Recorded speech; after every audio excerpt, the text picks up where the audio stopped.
Viewers দেখুন যে মেঘ করেছে এই বৃষ্টি আমরা বাড়ি হাতা পাবো না, তার মধ্যে আবার এসে বৃষ্টি এসে যাবে বাড়ির থেকে মোটামুটি আমার দুপুরে খাইয়া এসে আবার সেচ দেওয়া লাগবে।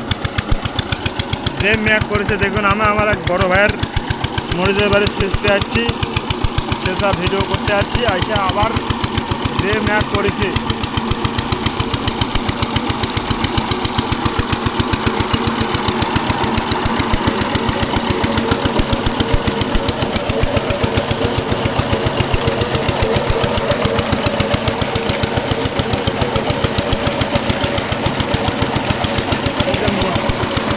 মরিচের গাছও অনেক সুন্দর হয়ে গেছে। আমি আমাদের বড় ভাইয়ের কাছে নিয়ে আপনাদেরকে সব কিছু ডিটেলস জানিয়ে দেবো। গাছ হয়ে গেছে একবারে অরিজিনাল, অনেক সুন্দর সুন্দর গাছ হয়েছে। মরিচের গাছগুলো দেখুন, এত সুন্দর মরিচের গাছের আগা ছেড়েছে, সে গোড়ার মতন না। গাছও হয়ে গেছে, মনে করে ধরেন যে 5টা কাপ আছে, মনে করে ধরেন যে 100 মরিচের গাছ, সেটা আর বলতে হবে না। দেখুন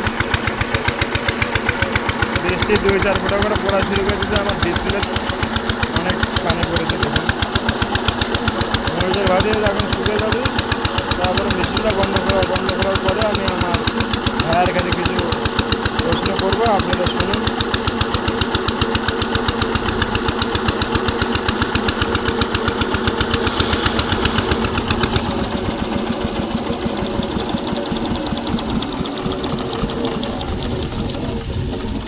তাহলে সেটা এবার কতদিন ভরা সেটা লাগছে? তা মোটামুটি এই সেতাটা ধরলে সপ্তাহখানেক ধরে সেটা লাগিয়েছে বন্ধুরা। দেখুন তাহলে এইভাবে প্রতিদিন যদি আমরা এইভাবে সেচ দিই তাহলে কত লিটার এলা মেশিন তো হাঙ্কারে মেশিন এত তেল খায়।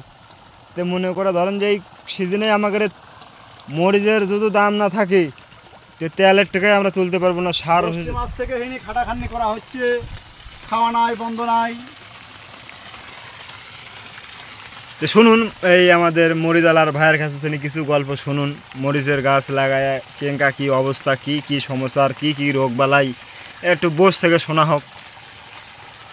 তে হ্যাঁ বড় ভাই এদিকে ক্যামেরার সামনের দিকে থেকে বসেন, বসে কিছু দর্শকদের উদ্দেশ্যে কিছু কথা বলেন। কি বলবো, মরিচের গাছ লাগের থেকে এই একটা ছাড়িচ্ছে আর একটা ধরিচ্ছে, আর একটা ছাড়িচ্ছে আর একটা ধরিচ্ছে, এরকম করতে করতে করতে করতে করতে জ্যৈষ্ঠ মাসে পার হচ্ছি। এ যাবৎ আমার 20-25 হাজার টাকা চলে গেছে। খান্নির তো কোনো দামই দেওয়া হয়নি।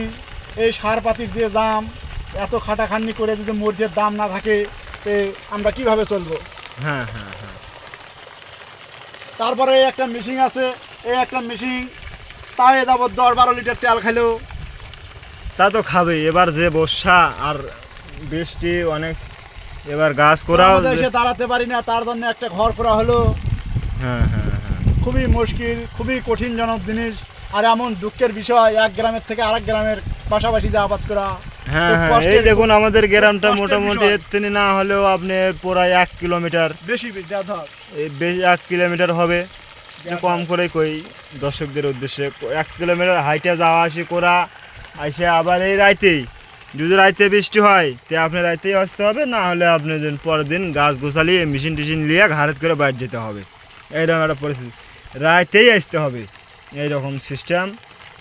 তে এত টাকা আবাদ করে এই সামান্য একটু ঘুমের আশায় যদি আমরা গাছ মেরে ফেলে দিই তা তো হবে না, এইরকম মনই মানবে না।